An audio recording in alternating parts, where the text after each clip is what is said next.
Welcome to the Cool Garage, a little AI fun for the opening. We are going to be working on my son's 2012 Lincoln MKZ hybrid, replacing the 12-volt battery with a large one. It will require some mods to the battery holder which we will attempt to show. The new battery is almost twice the capacity and half the price. We are also going to replace the oxygen sensor, bank 1, sensor 1, which is before the converter. Today we're going to do something a little different. We're going to work on my son's 2012 Lincoln MKZ hybrid. It has just over 100,000 miles on there. It's in really nice shape when he got it. He has had it for about 3 years. I mean, when he got it, this thing is so nice. And we live in like what's considered a rust belt. Even the pinch welds underneath the car are immaculate. I don't know if I can show that from here. Just a second. I mean, look at that. You know, you just don't find stuff like that. I mean, it's got a couple little dings in there and stuff like that, but you know, it's a 2012 and it's 12 years old. And it's just over 100, but here's one thing to understand about hybrids. Even though it has just over 100,000 miles, it's not 100,000 miles of engine. You probably have 30 to 40% of that on the electric engine, so the gas engine, that's not the total mileage on the gas engine. So it's not as bad as it seems. The problem we're having is this little pain in the butt here, the 12-volt battery. On hybrids, a 12-volt battery doesn't do what you normally think it does. It doesn't really start the car in the normal sense. Your typical car uses the 12-volt battery to turn the starter and start the engine. Well, in hybrids, the 12-volt battery basically just runs the electronics, unlocks the doors, put the key in if you have the key or whatever, to run the electronics, to fire up the dash, and to turn on the main electronics for the large hybrid battery, because the hybrid battery is the one that actually starts the car and does all the heavy lifting. This is just lightweight stuff. However, in 2012, Ford seemed to see fit to put this little tiny Group 67R battery in there with like 330 cranking amps. Now, I know that cranking amps aren't that critical, but it's the stupid size of this little thing, because they're really expensive to replace. It's over between $220 and $250 typically from some of the dealers. Now, what I did find by looking at it is you can use a Group 96R battery, almost the same exact dimensions, except the length is 3/8 of an inch larger, which requires a small modification to the battery tray. Cut off a little side to put in there. I've seen people doing that, and it gives you 500 or 600 cranking amps, so it's a little more powerful battery. Not that the cranking amps are as critical in a hybrid, but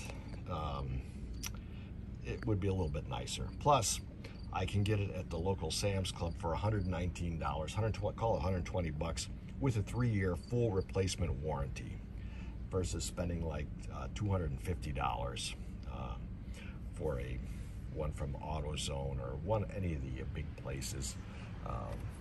Now, just FYI, and this is not a professional battery tester. Okay, this is probably one of the cheapest little volt ohm meters you can buy. I got it. Matter of fact, I think I got it for the kids when they were little. However, it will work. I'm just going to turn this on and see if I can leave it here. And if I can see if I can wedge this in here so that it touches, and just touch something on this side. You can see it's 12.38 volts on the battery. And this was like just sitting overnight, running yesterday. I'm not doing it with it running, because running it's going to be a much higher voltage because it's charging. So this is definitely low. Yes, it's a 12-volt battery, but it should be about 13.4, 13.6 vacant. So we obviously have a bad cell or weak cell in here. So this needs to be replaced. The thing is, when these goes bad on a hybrid, your car is dead in the water. You can't unlock your power door locks. If you have a push button start, it's not going to start. Basically, nothing is going to happen unless you put a jumper on there and get it to fire up. Then sometimes if you do that, you can get it to fire up, and the car will run normally until, and maybe even put enough charge on there to get it to work again. But without replacing this, it's dead in the water. I've had this problem on mine. I have a newer Ford hybrid, and the 12-volt battery on it went foobar and replaced it, and it solved a lot of problems. The other thing I noticed is we're having an issue on the car is my son got a check engine light, and he got a check engine light from, when I did the diagnostics on it, it said oxygen sensor bank 1, sensor 1, which is back behind the engine. Probably can't see it. Oh, there it is. It's let's see, that guy right there. We're going to be replacing that. I might do that in a separate video, but that's going to be done today too.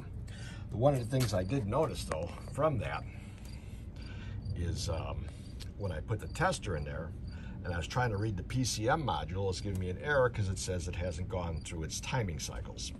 What happens is when you reset the car, change a battery or something, your ECM module gets reset, and it needs several start, stop, run cycles for it to get all its information back and have enough data to be functional. The downside of that is if you, in a situation like this, even though it's running, if I had to take it to an emissions place, plug it in, they would not pass it because the ECM module has not gone into its cycle and gone into its, I guess, let's just call it its normal mode of operation. So that's a bad thing. And I was getting that, and then when he was getting the non-start errors, that led me to believe that we have a 12-volt battery issue. So what we're going to do is I'm going to just pull this battery out.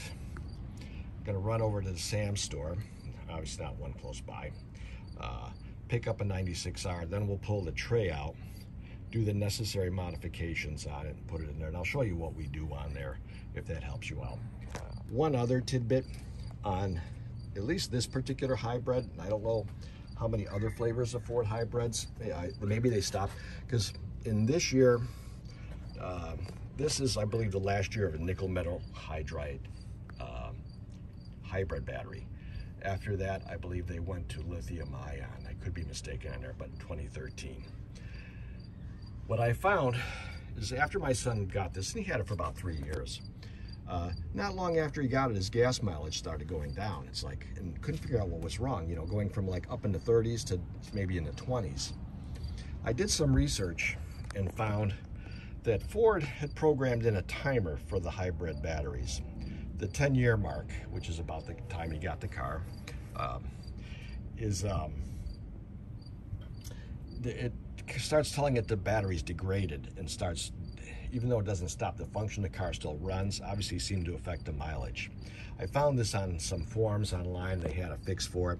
The fix is pretty simple, and if anybody wants that, you can let me know in the comments. I'll go dig all that information up. It's like I did this once.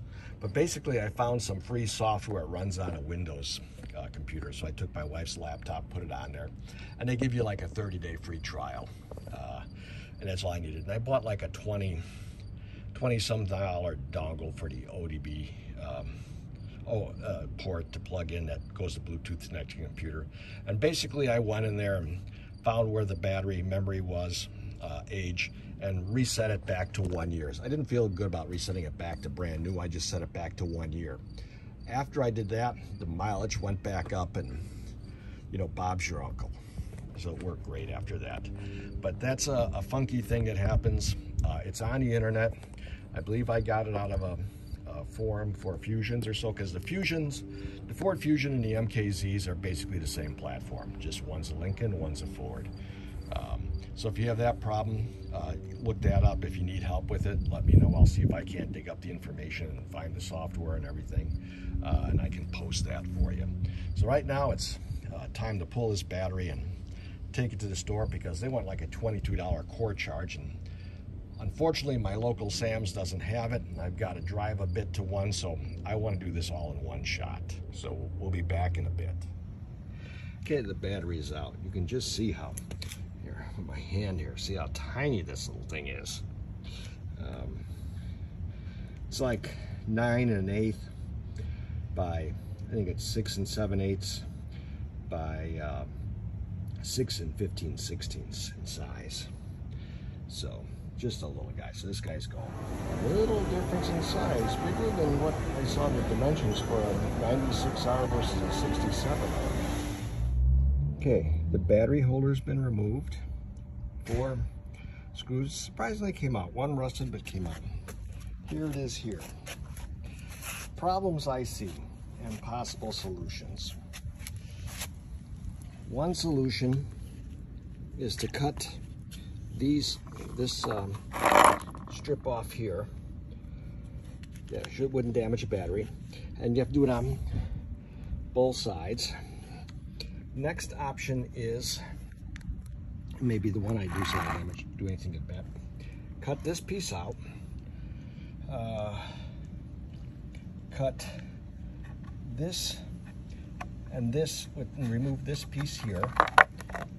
That little corner. And the same thing on this side.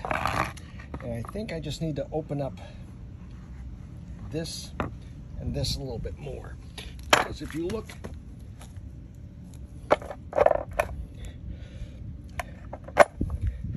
the battery's not fitting because of those corners.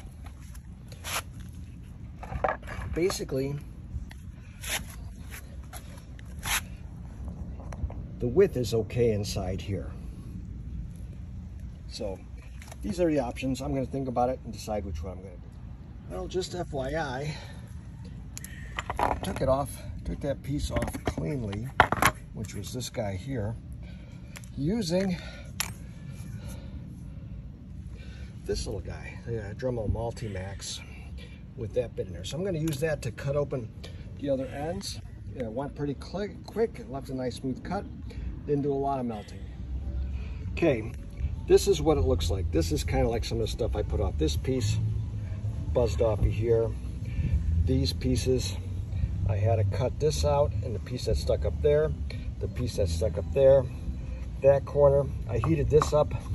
I bent it because it needed a little bit. I tried to trim a little bit off of here. I was hoping to heat it up and re-bend it out a little farther and up, but that's not working well. However, if I didn't heat this and bend it, the battery would be up on an angle. Right now, the battery sits flat. It's grabbed on this side, and this will hold it. This is the only side that's solely open. So I'm looking at putting maybe a zip tie underneath this, come around to hold the battery down. For the most part, it should stay in pretty tight, but we'll see how it goes from there. Okay, it's back in. They really have this thing secured well with four screws. We're not using that anymore. This gone. We've got zip ties, unfortunately. I'm using 2 on there. Even though my zip ties are really long, I used 3 of them to get it to go all the way around, have plenty of room to go around the battery. I'm not going to be worried about it because it's captured here. It's captured on this side, and it's pretty much captured even though it's angled there, keep from going that way. And there's really not any place it's going to go that way. And the zip ties will hold it from going up and down. And this is such a pain in the butt to put in there. Even if I had nothing in there and just laid it loose, I doubt it would go anywhere. So as I said before, the stock one is a 67R. This is a 96R. I've seen people on doing replacements, and they talk about, yes, you got to modify the tray. It's not rocket science to do this. It's pretty easy. And it's still a wet battery, which means it's got a liquid in there. It's not a glass mat battery. And just because it's a larger capacity, nothing's going to hurt about charging it or doing anything like that. The car is going to charge until it reaches its voltage and the battery's charge, and then the alternator charging system will shut it down. It's not rocket science. I don't see it being any different than if you had a regular car using a battery to start it and you put a higher performance battery in. Now we're going to try to fit this in.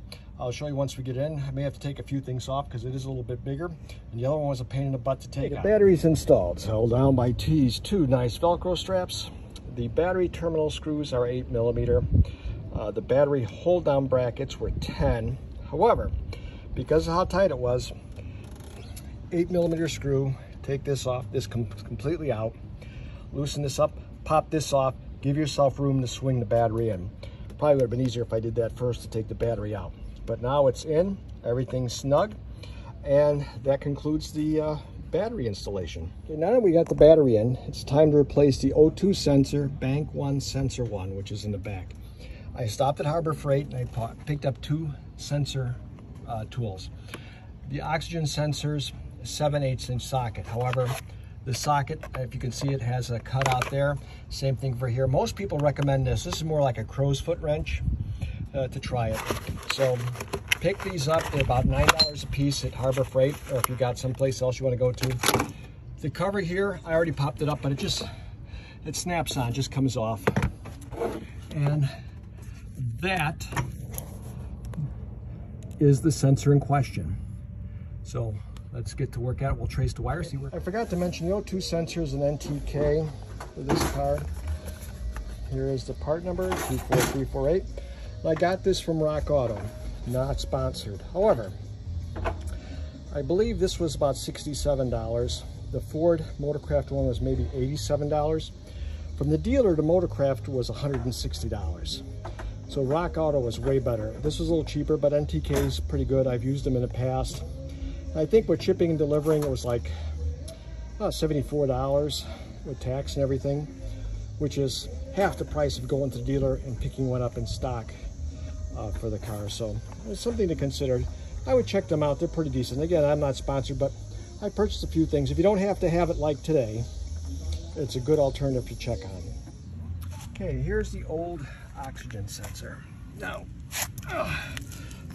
it's got a connector. It's got some pins that hook into the car. There's a little tiny dimple there. So the piece you're pulling off has a little lever.